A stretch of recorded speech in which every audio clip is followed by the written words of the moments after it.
जय गुरु जी। शुक्राना गुरु जी महाराज का, अनंतम अनंतम शुक्राना मेरे महाराज का। जय गुरु जी साथ संगत जी। आज हम दिव्य आभा गुरु जी ब्लेस्ड बुक पेज नंबर 88 से 101 का अध्ययन करेंगे। जय गुरु जी महाराज। शुक्राना मेरे महाराज का। भूल चुक माफ़ करना मेरे गुरु जी महाराज। भूल चुक माफ़ करना साथ संगत जी। मुझसे पढ़ने में कोई गलती हो जाती है, मैं माफ़ी चाहती हूँ। जय गुरु जी। शुक्राना गुरु जी महाराज का। विषय परम पिता का संतान सुख आशीष। धन धन गुरु जी महाराज। ओम नमः शिवाय। शिव जी सदा सहाय। ओम नमः शिवाय। गुरु जी सदा सहाय।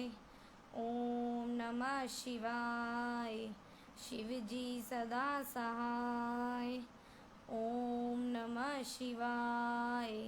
गुरु जी सदा सहाय। जय गुरु जी। शुक्राना गुरु जी महाराज का। परम पिता का संतान सुख आशीष। सर्वप्रथम जून 1998 में मुझे गुरुजी के दर्शन का सौभाग्य प्राप्त हुआ। मेरे मामा जी गुरुजी द्वारा अपने हृदय रोग के चमत्कारी निवारण के संबंध में उनके बारे में चर्चा करते रहे थे। मेरे मामा जी को उनके हृदय रोग विशेषज्ञ ने अति शीघ्र बाईपास शल्यक्रिया का सुझाव दिया था। अपने आप को मानसिक रूप से तत्पर कर वह गुरुजी का आशीर्वाद लेने गए। गुरुजी ने अपने पास बिठाकर उनको अपने पाँव दबाने को कहा। जय गुरुजी महाराज। फिर उनसे उनके स्वास्थ्य के बारे में प्रश्न किया। मामा जी ने उन्हें उत्तर दिया और प्रस्थान करने की आज्ञा मांगते हुए उनसे होने वाली शल्यक्रिया को सफलता के लिए कृपा बनाए रखने का आग्रह किया। गुरुजी बोले उन्होंने उनका बाईपास कर दिया है। ये मामा जी जैसे श्रद्धालु के लिए विश्वास करना कठिन था, पर उन्हें प्रसन्नता थी कि गुरुजी ने उन्हें धन्य कर दिया है। धन धन गुरुजी महाराज। अगले दिन प्रातः मामा जी प्रवेश पूर्व परीक्षणों के लिए चिकित्सालय गए। परिणाम के अनुसार उनका हृदय ठीक से कार्य कर रहा था। हृदय रोग विशेषज्ञ के निष्कर्ष के अनुसार उनकी अच्छी निद्रा के कारण परिणाम सही थे। उन्होंने मामा जी को एक अन्य प्रयोगशाला से परीक्षण कराने को कहा। पुनः जब वही फल आए तो चिकित्सक अचंभे में पड़ गए। तब मामा जी ने पूर्व गुरु जी का प्रसंग सुनाया तो चिकित्सक को गुरु जी के दिव्य हस्तक्षेप पर चुप्पी साधने की के अतिरिक्त कोई और स्पष्टीकरण नहीं सूझा। यद्यपि अब मुझे गुरु जी के प्रभाव के बारे में ज्ञान था। उन दिनों श्रीनगर में रहने के कारण उनके दर्शन नहीं कर पाया। मैं दिल्ली थोड़े समय के लिए कार्यवश ही आता था। सौभाग्य से अगली बार जब मैं दिल्ली आया तो मामा जी ने शुभ समाचार दिया कि गुरुजी दिल्ली में ही हैं और हम उनसे मिल सकते हैं। उसी संध्या को हम एम्पायर स्टेट गए। हमारे पहुंचने तक बहुत देर हो गई थी। लंगर का अंतिम चक्र चल रहा था और गुरुजी कुछ देर के लिए अपने कक्ष में चले गए थे। जय गुरुजी महाराज। हम लंगर समाप्त करने के बाद संगत में बैठे थे। जब गुरुजी अपने कक्ष से बाहर आए, गुरुजी के प्रथम दर्शन काला कुर्ता धारण किए, सभागृह में प्रभावशाली, निरंकारी और मनोहर चाल से चलते हुए आज भी मेरे मनस्पटल पर अंकित हैं। उन्होंने मामा जी को पहचान लिया और हम नवागंतु को देखकर हमारे पास आए। उन्होंने मामा जी को हमारा परिचय कराने को कहा और मेहरौली गुड़गांव मार्ग पर दीव रेंज नामक एक कृषि भवन में अपने जन्म दिवस पर आने को कहकर हमें प्रस्थान करने की आज्ञा दे दी। जय गुरुजी महाराज। धन धन गुरुजी महाराज। प्रथम दिवस और परीक्षा काल। संयोग से अगले दिन दिल्ली में अपने कार्यालय पहुंचने पर मुझे अस्थायी काल के लिए वापस श्रीनगर जाने को कहा गया। वहां पर कार्यरत एक नवीन अधिकारी से कुछ चूक हो गई थी और एक ग्राहक ने उच्च क्षेत्रीय कार्यालय में असंतोष प्रकट किया था। गुरुजी से उनके जन्म दिवस के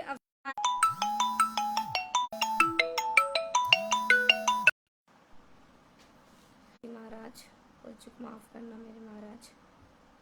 संयोग से अगले दिन दिल्ली में अपने कार्यालय पहुंचने पर मुझे अस्थायी काल के लिए वापस श्रीनगर जाने को कहा गया। वहां पर कार्यरत एक नवीन अधिकारी से कुछ चूक हो गई थी और एक ग्राहक ने उच्च क्षेत्रीय कार्यालय में असंतोष प्रकट किया था। गुरुजी से उनके जन्म दिवस के अवसर पर उनके दर्शन न होने पाने की निराशा के साथ मैं श्रीनगर लौट गया। मुझे सौंपे गए कार्य में सफल होने का विश्वास था, क्योंकि मुझे गुरुजी के दर्शन और आशीष दोनों प्राप्त हो चुके थे। धन धन गुरुजी महाराज। मुझे ज्ञात था कि सब कुछ गुरुजी की इच्छानुसार से ही होगा। कठिन परिस्थितियों में भी श्रीनगर और अवंतीपुर के कार्य संभालता रहा। वह ग्राहक अत्यधिक अपेक्षा रखता था और अपने अभिभोग सिद्ध करने के लिए हमसे बहुत कार्य करवाता था। संभवतः इससे पूर्व मैं ये कार्य न कर पाता, पर इस बार अंतर था। मेरे पास एक आश्चर्य था और कठिन काल में मैं उनको याद करता था। जय गुरुजी महाराज। अनंतः एक मास में उपरांत उस ग्राहक ने मुझे अपने कार्यालय में बुलाया। उसने मेरे समक्ष ही क्षेत्रीय कार्यालय में फोन किया और मेरे द्वारा दी गई उच्च स्तरीय सेवाओं की अति प्रशंसा करी। उसने अपना अभियोग भी वापस ले लिया और मुझे प्रशंसा पत्र भी दे दिया। मुझे पता था कि इसका कर्ता कौन है। गुरुजी ने कुछ पुण्य दर्शन होने की उत्सुकता सहित मैं दिल्ली वापस आ गया। मुझे परिवार के सदस्य गुरुजी के जन्म दिवस आयोजन पर गए थे और नियमित रूप से एम्पायर स्टेट भी जाते रहे थे। उन्होंने गुरुजी के जन्म दिवस के अवसर पर उपस्थित सहसों श्रद्धालु और उन भक्तों के बारे में बताया जिनकी गुरुजी ने सहायता करी थी। मैंने सोचा, क्या वे हमें संतान सुख का आशीष देंगे? विवाह के 7 वर्ष बीतने पर भी हम संतान सुख में वंचित थे। चिकित्सक प्रार्थना और उपाय सब असफल रहे थे। मेरे मामा जी ने गुरुजी का आशीर्वाद लेने का सुझाव दिया। उन्होंने हमें अपने एक ठेकेदार मित्र का प्रसंग भी बताया। तवानु बच्चे लग भेंगे वजह सा। मामा जी ने उस मित्र को विवाह के 16 वर्ष उपरांत भी कोई संतान न होने पर गुरुजी का आशीर्वाद प्राप्त हुआ था। गुरुजी ने उन्हें बोला, पुत्र विदिते धी विदिती। और इसी साल ये अविश्वसनीय प्रतीत हो रहा था, किंतु गुरुजी के सत्य वचनानुसार उनकी पत्नी ने 31 दिसंबर को एक साथ 3 बच्चों को जन्म दिया। धन धन गुरुजी महाराज। शुक्राना मेरे महाराज का। 2 पुत्र और 1 कन्या। गुरुजी के आशीर्वाद से सब कुछ संभव है, पर हमें उनका आशीर्वाद कब मिलेगा? मैं उत्सुक था। हम गुरुजी के यहाँ निरंतर जाते रहे और उन्होंने कभी हमसे बात नहीं करी। अन्य महानुभवों ने गुरुजी पर विश्वास बनाए रखने का सुझाव दिया। वे अनुकूल समय आने पर बात करेंगे। उनके पास जाकर अपनी समस्या मत बताओ। जय गुरुजी महाराज। शुक्राना मेरे महाराज का। एक दिन जब हम लंगर के पश्चात संगत में बैठे हुए थे, गुरुजी ने मुझे अपने पास आने का इशारा किया। क्या वास्तव में मुझे बुला रहे थे? संगत ने आश्वस्त किया कि मुझे भी बुलाया है। मन में अनगिनत विचार समेटे, किंतु बोलने का सहसा जुटाने के कठिन प्रयास सहित मैं उनके पास पहुंचा। ऐसे क्यों आया है? वे गुरुजी कोई बच्चे नहीं हैं। बस इतना ही बोलने का सहसा जुटाकर मैंने उत्तर दिया अनासक्त भाव से। वह बोले, तुआनु बच्चे लभेंगे भज्जा सा। कुछ सोचे बिना ही मैं बोल पड़ा, गुरुजी ने भागने के लिए नहीं आया हूँ मैं। गुरुजी ने मुझे देखकर बोले, चंगा 8वें दिन आता रही। इस बात ने मुझे अति विस्मित कर दिया। गुरुजी को कैसे पता कि हर 8वें दिन आना ही मेरे लिए सुविधाजनक है?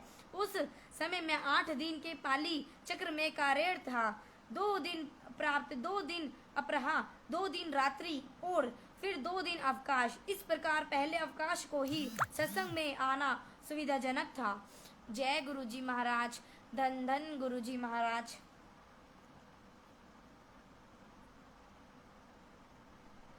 हमने गुरुजी के दर्शन के लिए एक 8वें दिन जाना प्रारंभ दिया।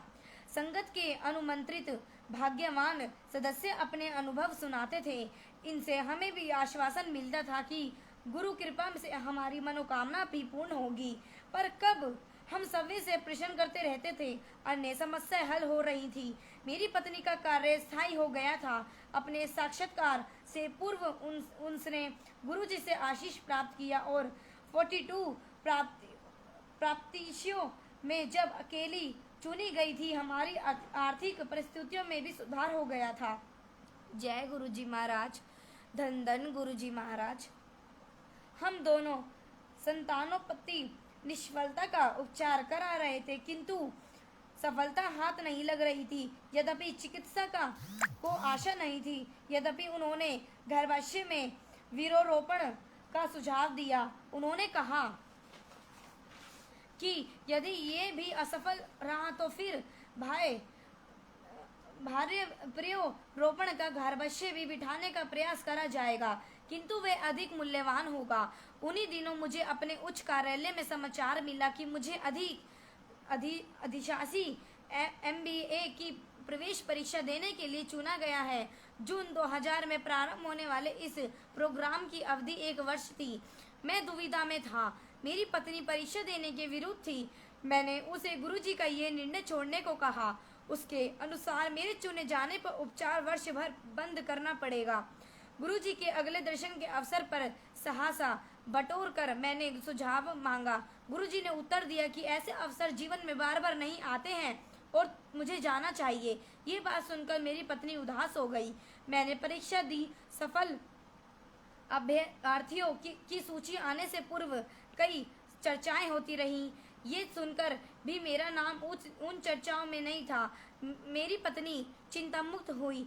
इसी समय चिकित्सका ने 2 जून 2000 को अंतिम बार पुनः पिछली प्रक्रिया दोहराने का निर्णय किया। उन्हें इस बार भी कम आशा थी। उन्होंने कहा कि अगली बार दूसरी प्रक्रिया करेंगे। मैंने अपने कार्यालय में समाचार दिया, मैं विलंबन में पहुंचूंगा। इधर चिकित्सालय में प्रथम नमूने और परीक्षणों के बाद मुझे एक और नमूना देते को कहा गया।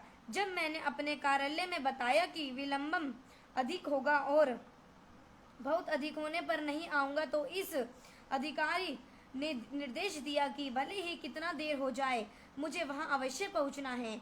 यहाँ पर कार्य समाप्त होने पर और अपनी पत्नी के सुरक्षित घर पहुंचने का प्रबंध कर दिया। जब मैं अपने कार्यालय पहुंचा तो मुझे MBA में अपने चयन का समाचार मिला। स्वीकृति देने के लिए 3 दिन का समय था। अगले दिन जब हम गुरुजी के दर्शन के लिए गए और मैंने ये समाचार गुरुजी को दिया, मेरा भ्रम जैसे कोई सर्वज्ञाता को कोई नवीन समाचार दे जा सकता है, तो मुस्कुरा कर वह बोले, फिर ते कल्याण हो गया। जय गुरुजी महाराज। शुक्राना मेरे महाराज का। मैंने सोचा मैंने तो गुरुजी को अपने चयन की बात बताई है और वह कह रहे हैं कि मैं धन्य हो गया। ये तो प्रत्यक्ष ही है। उस समय गुरुजी के तात्पर्य से हम अनभिज्ञ थे। इस रहस्योद्घाटन के लिए अभी कुछ दिन का समय शेष था। मैंने गुड़गांव में MBA संस्था में प्रवेश कर लिया। प्रथम सत्र के बाद मैं घर आया। उसी संध्या को हम दर्शन के लिए चले गए। लौटते हुए मेरी पत्नी ने गर्भ प्रशिक्षण उपकरण खरीदने को कहा। गुरुजी के कथन का रहस्य अगले दिन प्राप्त उजागर हुआ जब मेरी पत्नी ने अपना गर्भवती होने का समाचार दिया। गुरुजी की कृपा से कठिन परिस्थितियों में की गई अंतिम चेष्टा सफल हुई थी। हम दोनों हर्ष से विहल और कृतज्ञ थे। चक्षुओं में अश्रु भरे हम दोनों बहुत देर तक गुरुजी के चित्र का चुंबन लेते रहे। जय गुरुजी। धन धन गुरुजी महाराज। उसी शाम को हम गुरुजी के पास गए और उनके चरण कमल छूकर जैसे ही उन्हें ये सूचना देने के लिए मैंने अपना मुंह खोलना चाहा, एक बार पुणे सर्वज्ञता को बताने की भूल उन्होंने मुझे चुप रहने का संकेत दिया और बोले, मैनू पता है। मेरी अनुपस्थिति होने पर भी मेरी पत्नी का गर्भकाल सहजता पूर्वक बीत गया। उसी अवधि में उसे महाविद्यालय परिसर में ही घर मिल गया, जिससे प्रतिदिन यात्रा करने में के कष्ट से भी मुक्ति मिल गई। उसने 31 जनवरी 2000 को पुत्र को जन्म दिया। शिशु के 40 दिन पूर्ण होने पर हम उसे गुरुजी का आशीर्वाद दिलाने उनके पास ले गए उस दिन आज्ञा लेते समय गुरुजी मेरी पत्नी को बोले, पूनम आंटी होर मुंडा लेना है। मेरी पत्नी को एकाएक अत्यधिक अचंबा हुआ, पर वह कुछ नहीं बोली। उसके बाद गुरुजी हर दर्शन के समय मेरी पत्नी से यही पूछते रहे। वह कभी उत्तर तो ना देती थी, पर अचरज सदा रहता था कि इतने छोटे शिशु के साथ कैसे पुण्य उस पूरी प्रक्रिया को दोहरा पाएंगे। उसके अनुसार गुरुजी परिहास कर रहे थे। जय गुरुजी महाराज, शुक्राना मेरे महाराज का, अनंतम अनंतम शुक्राना मेरे महाराज का।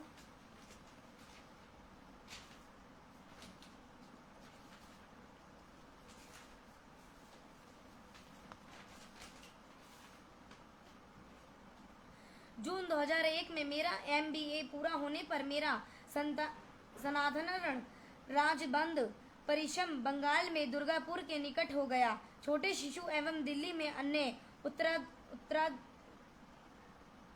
के कारण मेरे लिए उस समय बाहर जाना असंभव था। मैंने अपने कार्यालय में अपने वरिष्ठ अधिकारों में अनेक अनुनय विनय करी, पर कोई सहायता करने को उद्यत नहीं था।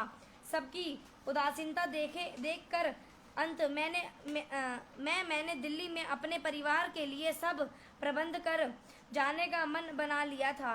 उस संध्या को हम गुरुजी के दर्शन के लिए गए। उसी दिन सबसे वरिष्ठ अधिकारी, जिनको मैंने सनातन रोकने की विनती करी थी, ने मना कर दिया था। उस दिन भी गुरुजी ने मेरी पत्नी को देखकर अपना वही प्रश्न दोहराया, पूनम आंटी होर मुंडा लेना है। मेरी पत्नी ने तत्काल उत्तर दिया, यदि मेरे पति विस्थापित होकर चले गए तो मुझे पुत्र कहाँ से मिलेगा।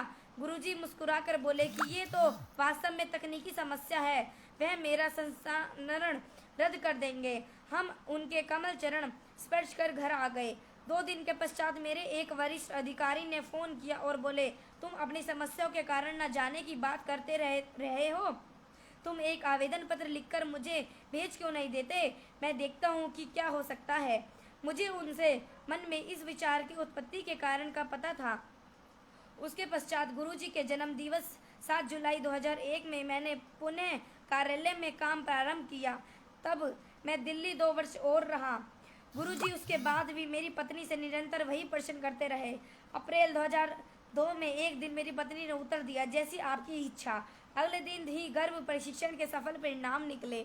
जय गुरुजी महाराज, धन धन गुरुजी महाराज। इस बार यह बिना किसी चिकित्सा पद्धति के संभव हुआ। गर्भकाल की अवधि में एक बार मेरी पत्नी ने मुझे कहा कि इस बार कन्या होनी चाहिए और गुरुजी ने इस बारे में निवेदन करेगी। अगले दर्शन के समय वह गुरुजी के चरण स्पर्श करते समय कहने ही वाली थी कि गुरुजी ने पहले बोले, पहली बार मुंडिया ते दूजी बार भी मुंडिया। उसे अपना उत्तर मिल गया और उसने 1 दिसंबर 2002 को पुण्य पुत्र को जन्म दिया। गुरुजी ने दूसरे पुत्र का नामकरण इशुक किया। जय गुरुजी महाराज, धन धन गुरुजी महाराज।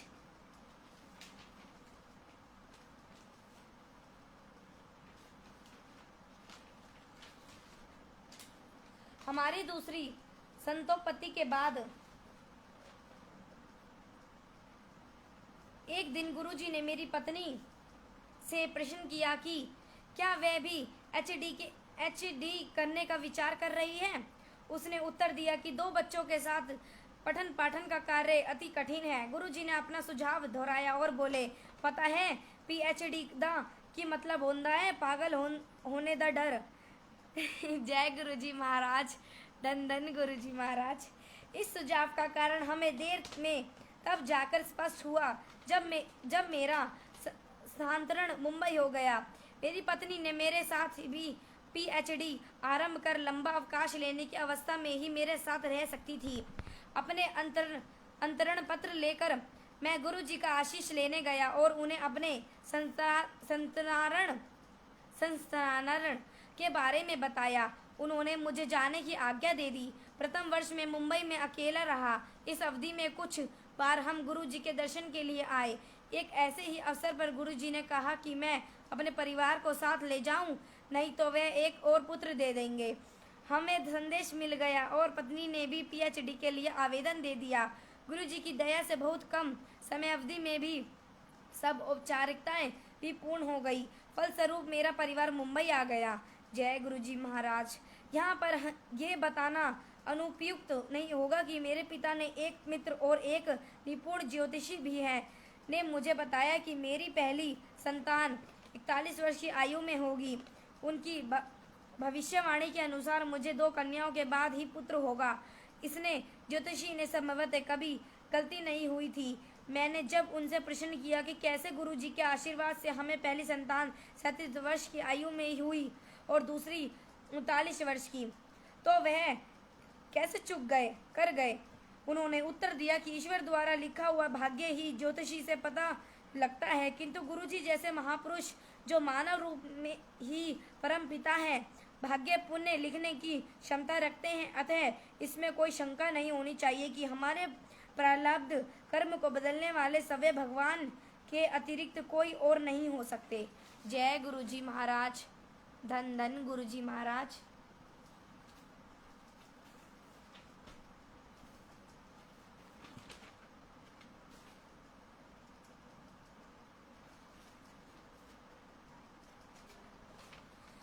दुर्घटना से रक्षा। सितंबर 1999 में हम अपने वाहन में शिमला गए थे। अपनी दिवास्वपन की आदत के कारण मैं कभी भी इच्छा चालक नहीं रहा हूँ। शिमला में से लौटते हुए हमने रात चंडीगढ़ में बिताई। अगले दिन प्रातः हमें चंडीगढ़ से निकलने में देर हो गई और ये बात मुझे नहीं भा रही थी। अतः मैं कार आवश्यकता से अधिक तीव्र गति से चला रहा था। अंबाला और करनाल के मध्य यातायात अवरोध था। हमारे आगे एक माटी परिवर्तक जा रहा था और हमारे पीछे भी बहुत गाड़ियां थी।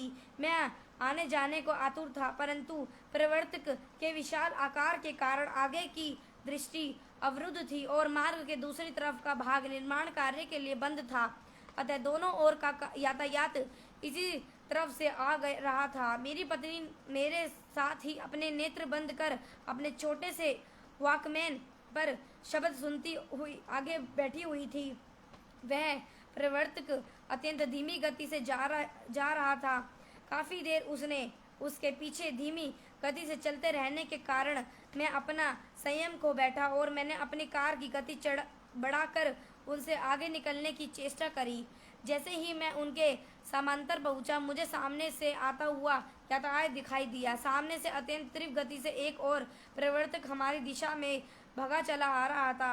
उसमें से और हमारी कार में कुछ मीटर की दूरी शेष थी और दोनों परिवर्तकों के आगे के हिस्सों में कुछ इंचों का ही अंतर था। जय गुरुजी महाराज। शुक्राना मेरे महाराज का।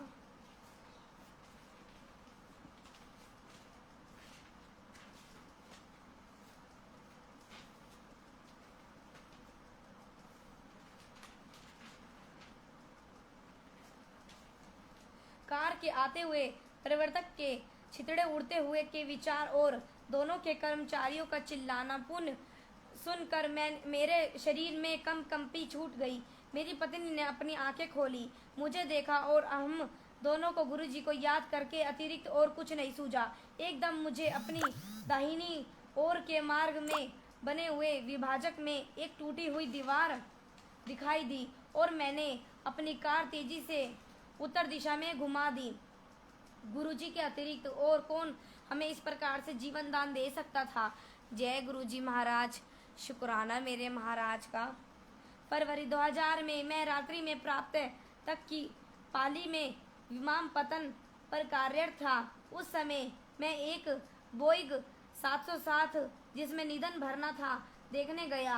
मैंने देखा कि एक भू यंत्रविद वायुमान का पल्ला खुला छोड़कर उस पर कार्यरत था। हमारे कर्मचारी एक किनारे खड़े हुए उसका कार्य समाप्त होने की प्रतीक्षा कर रहे थे। प्रश्न करने पर उसने उत्तर दिया कि अभी बहुत कार्य शेष था और वह अकेला ही था। इंजन के पल्ले को सुरक्षित रखने वाली भुजा भी काम नहीं कर रही थी और उसे वह सीढ़ी पर टिका कर रखे हुआ था। मैंने उसकी बात सुनकर उससे ईंधन भरवाने का कार्य प्रारंभ करवा कर अपना कार्य करते रहने की विनती करी। उसने मान लिया और कहा कि हम ईंधन भरकर यंत्र पर पहुंचे और वह भी शीघ्र वहां पहुंच जाएगा। जैसे ही मैं वहां पर मुड़ा। उसने मेरे से अदृश्य सीढ़ी पर अपनी मुद्रा बदली और उसी समय वह सीढ़ी पर अटका रहा हुआ पल्ला नीचे गिरने लगा। मेरी दृष्टि अत्यंत तीव्र गति से गिरते हुए पल्ले पर पड़ी और मैंने तुरंत गुरुजी को याद किया। पल्ला जोर से मेरे मस्तक पर आकर लगा और वहां से रक्तस्राव होने लगा। मैं चेतन अवस्था में था। मुझे विमानपत्तन पर चिकित्सक के पास जाया गया तो उसने कहा कि ईश्वर ने मेरी रक्षा की है। 1 सेंटीमीटर भी ऊपर या नीचे चोट लगने पर वह घातक होती। इस बार भी मुझे पता था कि कौन से ईश्वर ने मेरी रक्षा की है। ये हैं हमारे गुरुजी महाराज। शुक्राना मेरे महाराज का। जय गुरुजी, शुक्राना गुरुजी, धन धन गुरुजी महाराज।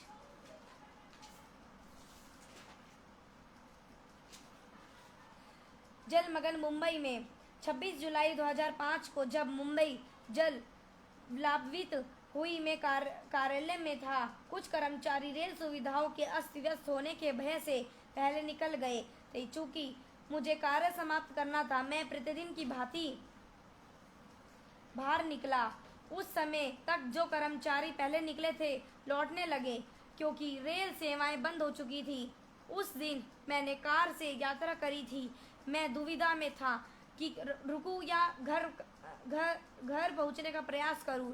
उसी समय एक सहकर्मी ने कहा कि उनका पुत्र अपने विद्यालय जो घर के मार्ग में था में रुका हुआ है और उसे लेना है। ये बात सुनकर मैंने निर्णय ले लिया। मेरे गुरुजी को याद किया और हम उस विद्यालय के लिए निकल पड़े।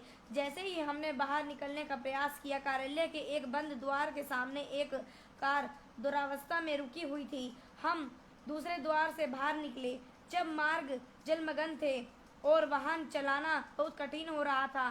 पूरी राह जल और अवरुद्ध यातायात की चुनौतियों का सामना करते हुए हम 2 घंटे में उस विद्यालय तक पहुंच सके। जय गुरुजी महाराज। शुक्राना मेरे महाराज का। धन धन गुरुजी महाराज। क्योंकि विद्यालय की बसें बंद थी, सब विद्यार्थियों को वहीं पर रात्रि में रोकने की योजना बनाई जा चुकी थी। चूंकि मेरे सहकर्मी का पुत्र अपने सहपाठियों के साथ प्रसन्न था और हमारा घर तक पहुंचना अनिश्चित था, उन्होंने उनके वहीं पर रहने का अनुमोदन कर दिया।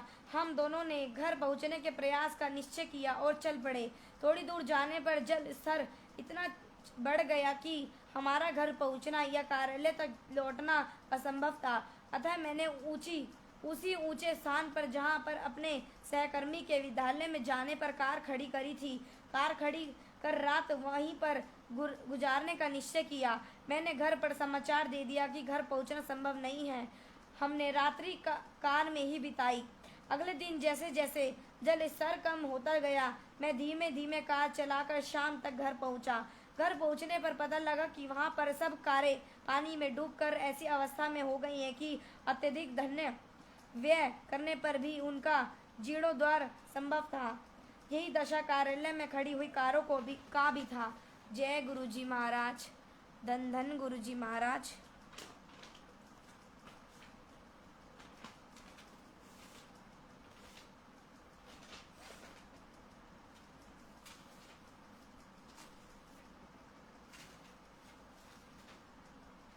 अधिक जल स्तर और यातायात रुके होने के कारण कई को राह में रात के लिए रुककर अपने वाहनों में सोना पड़ा। जल के ओर बढ़ने पर जो अपनी कारों के द्वार या खिड़कियां खोलकर बाहर नहीं कर आ सके, उनकी मृत्यु हो गई। परंतु ना मुझे ना ही कार को कोई हानि हुई।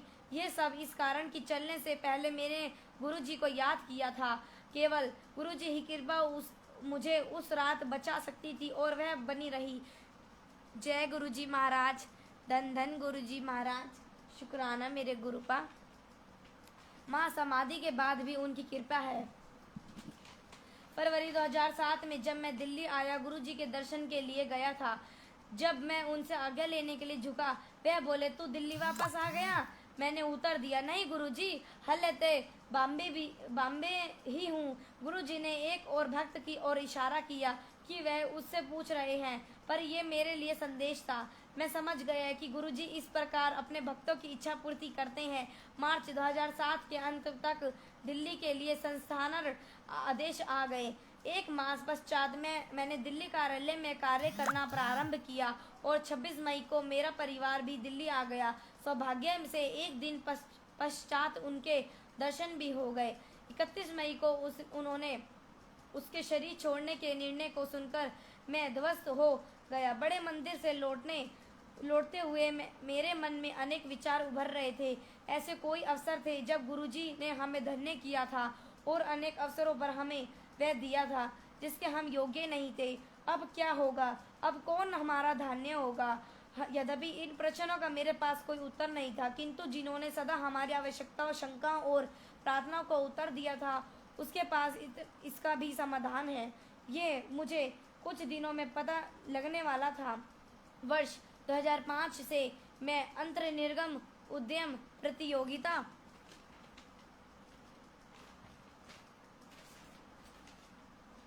में भाग लेता रहा। इस वर्ष 2007 में क्षेत्रीय प्रतियोगिता दिल्ली में 1-2 जून को आयोजित थी। गुरुजी को महासमाधि के उपरांत मुझे लगा कि अपना सर्वस्व देना असंभव नहीं होगा। मैंने अपने साथियों को फोन पर कहा कि मैं अत्यधिक क्षीण हो रहा हूँ और वह मेरे ऊपर निर्भर ना रहे। मेरे एक साथी ने मुझे सांत्वना दी, गुरु अपने शिष्य को कभी नहीं छोड़ते, शरीर त्यागने के बाद भी नहीं। शोक संतप्त होने के कारण मैंने उस पर विश्वास नहीं किया। तेरे हमारा दल पहले 4 दौर पार कर गया। अंतिम चक्र में हमने कुछ विविक्तिपूर्ण निर्णय लिए जिसमें हम अंतिम निर्णायक चरण में प्रवेश कर सके। परिणाम घोषित हुए तो हमारा नाम नहीं था। मैंने अपनी जेब से गुरुजी का चित्र निकाला और कह पड़ा, अब यही होना था। आपके रहते हुए बात कुछ और ही थी। जैसे मैं गुरुजी का मुस्कुराहट भरा हुआ मुख देख रहा था, मैंने एक साथी ने आकर बताया कि हमारे उत्तर कंप्यूटर में ठीक से नहीं डाले गए हैं। हमने आयोजकों को जाकर उसकी अशुद्धि बताई। संशोधन के पश्चात हम अंतिम चरण में पहुंच गए। उसके बाद सफलता हमारे साथ बनी रही। 6 जून 2007 को राष्ट्रीय प्रतियोगिता में हम द्वितीय स्थान पर रहे और तत्पश्चात सितंबर में आयोजित एशिया पैसिफिक प्रतियोगिता में भी द्वितीय स्थान प्राप्त किया। गुरुजी ने हमें बता दिया था कि उनकी दया अब भी उनकी संगत के साथ है। जय गुरुजी महाराज, धन धन गुरुजी महाराज। हम अपने दोनों बच्चों को अच्छे विद्यालय में प्रवेश कराने को उत्सुक थे। यद्यपि हम विभिन्न सूत्रों के द्वारा प्रयास कर रहे थे, पर उसने कोई सफलता नहीं मिल रही थी। अतः मैंने गुरुजी से प्रश्न किया, आपने 2 पुत्र दिए हैं तो उनको अच्छे विद्यालय में प्रवेश क्यों नहीं दिला देते? इतना उत्तर मुझे अति शीघ्र मिला। दोनों बच्चों को दिल्ली के सबसे अच्छे विद्यालयों में से एक में बिना किसी दान या राजनीतिक सूत्र के प्रवेश मिल गया। जय गुरुजी महाराज, धन धन गुरुजी महाराज।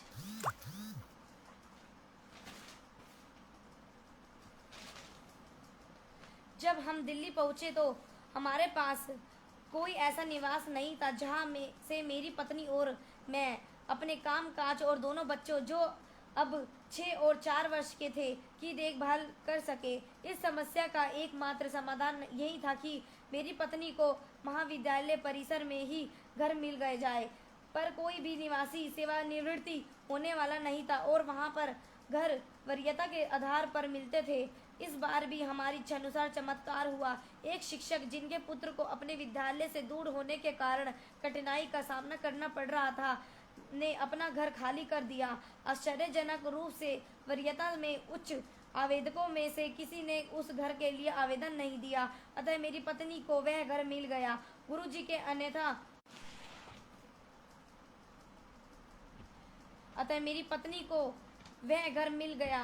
के अन्यथा और कौन संगत के सदस्यों को सुविधानुसार ऐसे चमत्कार कर सकता है। जय गुरुजी। मैंने परमपिता गुरुजी के साथ अपने अनुभवों को बहु सारांश में लिखा है। मैं ये हार्दिक कृतज्ञता और आदर से यही समाप्त करता हूँ। ओम श्री गुरुदेवाय नमः। ओम नमः शिवाय। गुरुजी सदा सहाय। प्रार्थना है कि गुरुजी सदा हमारे और हम भक्तों पर सुख, सौभाग्य और सुबुद्धि की वृष्टि करते रहे और हम सदा उनके भक्त होने के योग्य बने रहे। जय गुरुजी। शुक्राना गुरुजी महाराज का, अनंतम अनंतम शुक्राना मेरे महाराज का। गुरुजी महाराज भूल चूक माफ़ करना मेरे महाराज। आपका लख लख शुक्राना मेरे महाराज, आपने ये दिव्य आभा ब्लेस बुक पढ़ने की सेवा बख्शी मेरे मालिक। आपका लख लख शुक्राना मेरे महाराज का, लख लख शुक्राना। जय गुरु जी, शुक्राना गुरु जी। गुरु जी से आज्ञा लेंगे साथ संगत जी। जय गुरु जी, आज्ञा गुरु जी महाराज।